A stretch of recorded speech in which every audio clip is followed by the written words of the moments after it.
Aunque estamos ya aproximándonos a la Semana Santa y damos prioridad a los evangelios del final de la vida del Señor, hoy la liturgia nos sitúa al principio, porque vamos al capítulo 4 de San Lucas, en el que se nos relata la primera visita del Señor, ya en su vida pública, a la sinagoga de Nazaret, a su casa, para escuchar este famoso adagio que seguramente existía antes de que el Señor lo pronunciara: nadie es profeta en su tierra, ningún profeta es recibido bien mirado entre los suyos.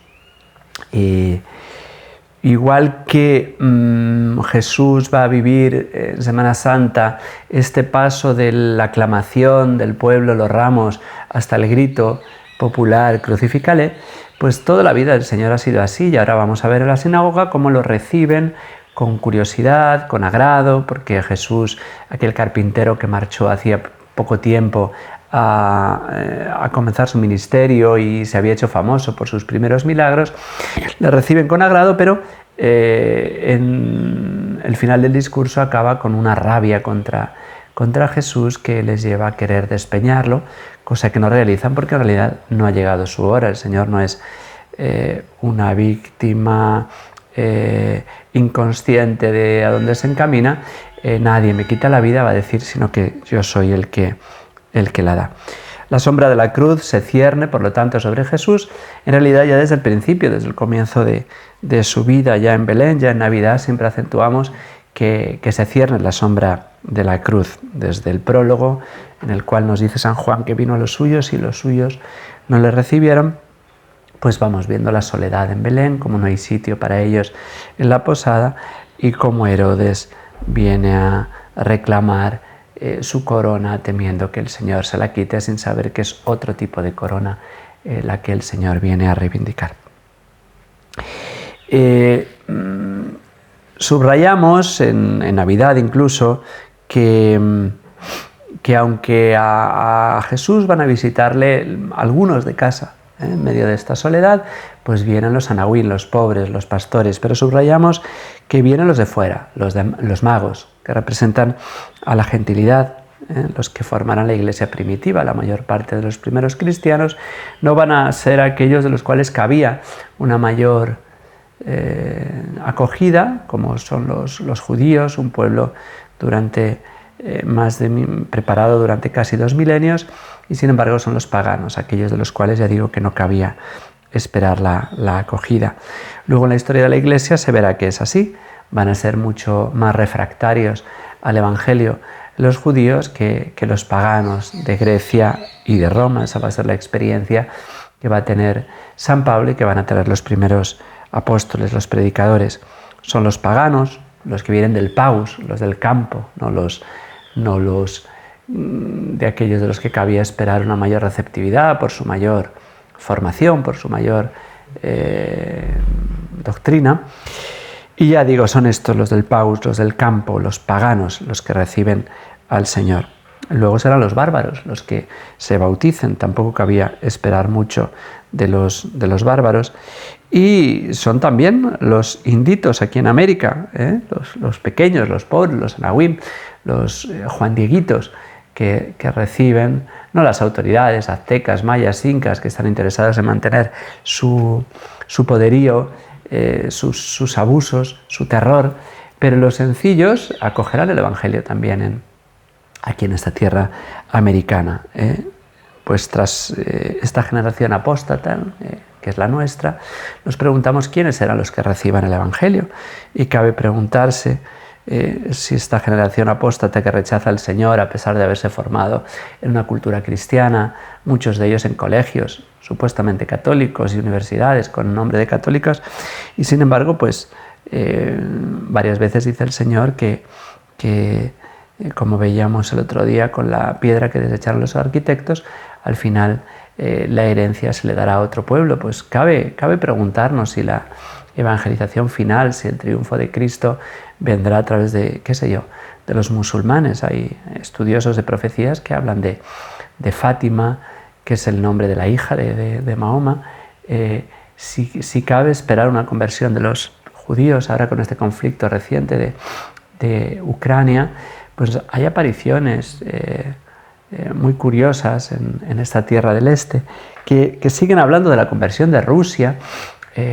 No sabemos, pero lo que está claro es que las puertas del infierno no prevalecerán contra la Iglesia, pero nosotros, los que vivimos en tierras cristianas, de vieja cristiandad, hemos de tener mucho cuidado de no acostumbrarnos a la fe, no pensar que ya conocemos al Señor, y para eso son los textos de hoy, para no dar por sabido nada y por dejarnos sorprender por el Señor y mirarlo con ojos nuevos.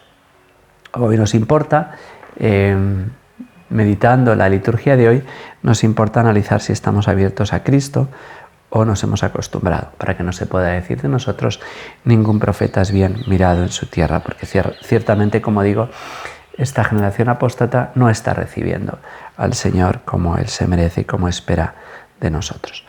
El Señor, para ilustrar esta verdad, y es que a veces nos falta ojos de niños, ojos de sorprendidos, ojos de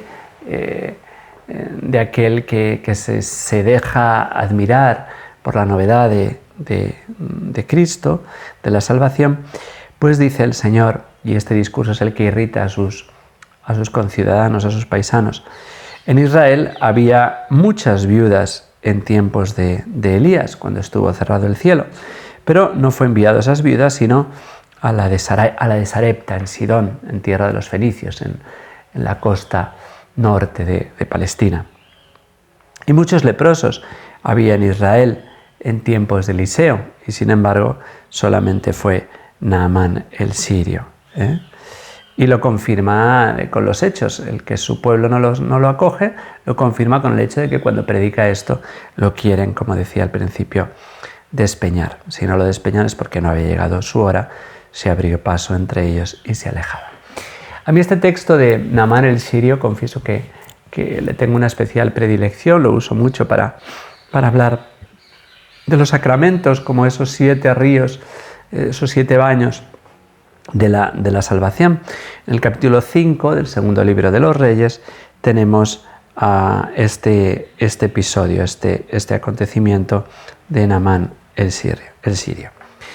Naamán es un hombre que tiene lo humanamente deseable, tiene su riqueza, sus victorias, su fama, sus mujeres, y sin embargo, pues al final la enfermedad, como la muerte, nos iguala a todos, y Naamán contrae la lepra, todo un símbolo del pecado que a todos nos iguala más o menos. Naamán, que pertenece a Siria, es arameo, en el norte, pues lo tenía todo. Y sin embargo, pues igual que cuando nos enfermamos en la UCI, estas experiencias que hemos tenido en tiempo de pandemia, nos damos cuenta de que la unidad de cuidados intensivos, todos desnudos, nos igualamos. Ahí ya no se distingue el que es rico, el que es pobre, el que es listo, el que es tonto, el que es... todos igualados por la debilidad y por nuestra condición mortal. Y ahí Naamán, humillado por la enfermedad, por la lepra, nosotros humillados por nuestro pecado, somos invitados por los pequeños, por los sencillos, la esclava israelita, la solución nos viene de los pobres muchas veces, le aconseja que vaya a ver a Eliseo, el profeta de Samaria. Así que Naamán se fía de esta esclavita y se dirige a la tierra de Israel, al norte, a Samaria, para buscar a Eliseo, ante el susto del rey, el rey Joram, que piensa que no tiene fe en que se pueda sanar, piensa que nadie puede acabar con la lepra de Naamán, y se asusta, pero Eliseo no tiene ningún susto cuando descubre que le está buscando para sanar. Manda a uno de sus criados para que reciba a Naamán, no le recibe en persona. Esto es algo que humilla mucho a Naamán, el hecho de que el profeta no vaya en persona a visitarle. Él se espera que merece la presencia del profeta. Y le hace esta extraña receta: báñate 7 veces en el río Jordán. Todo un símbolo. Si la lepra es símbolo del pecado, los 7 baños son el símbolo de los sacramentos, y se pone furioso Naamán. ¿Acaso no tenemos en nuestra tierra el río Habana y el río Farfar de Damasco? Ciertamente son ríos mucho más caudalosos que el Jordán, que el pequeño río Jordán que está en Israel. Y le dice la criadita: si el profeta te hubiera prescrito algo difícil, lo harías, cuanto más si lo que te prescribe es simplemente que te bañes. A veces lo que pide el Señor no lo entendemos, pero es fácil. Vete a misa, confiésate, bautízate. Son cosas sencillas las que nos pide muchas veces el Señor, pero nosotros en nuestra dureza, ¿no? Que a veces pretendemos que las cosas sean como nosotros queremos y a veces nos imaginamos que son más complicadas de lo que realmente son. Y de lo que se trata es de ser niños, de hacernos pequeños. Así que Naamán decide al final fiarse de esta pequeña, de la esclava y del profeta Eliseo, para bañarse 7 veces y queda sanado. Con la piel le queda como un niño. Todo un símbolo, ya digo, de cómo el Señor nos salva a nosotros a través de ritos sencillos y pequeños, los sacramentos que hemos de valorar con muchísima más fuerza. Reconozco, dice al final Naamán, que no hay Dios en toda la tierra más que el de Israel. También es elocuente que muchas veces Dios no viene directamente a darnos la solución de nuestros problemas, sino que usa la mediación de los sacramentos, de la Iglesia, de sus ministros. Eliseo no va directamente a decirle a Naamán cómo ha de ser sanado, sino que utiliza a su criado para que le comunique esta extraña receta para sanarse. Bien, pues podemos terminar hoy con el Salmo 41, que nos propone la liturgia, que dice así: como busca la cierva corrientes de agua, así mi alma te busca a ti, Dios mío. Tienes sed del Dios vivo. ¿Cuándo entraré a ver el rostro de Dios? La búsqueda verdadera de Dios y no rechazarlo por el hecho de que sea cercano, porque sea sencillo, es algo que padece el occidente de la antigua cristiandad, que cree conocer a Cristo, que rechaza la Iglesia porque la cree conocida, que rechaza los ritos que en el fondo desconoce y ha perdido su capacidad de verlos con novedad, y por eso hoy se rechazan los sacramentos del matrimonio, del bautismo, de la Eucaristía, de la penitencia, de la unción de los enfermos, el orden sacerdotal. Pues hemos de pedir al Señor que no se haga verdad en nosotros eso de que nadie es profeta en su tierra, que Europa, que la América cristiana vuelvan a reconocer a Cristo, no como alguien archiconocido, sino como alguien que siempre tiene capacidad para sorprendernos, alguien que siempre tiene esa novedad para traernos a nosotros la salvación de aquello que a todos nos iguala, nuestra debilidad y el pecado.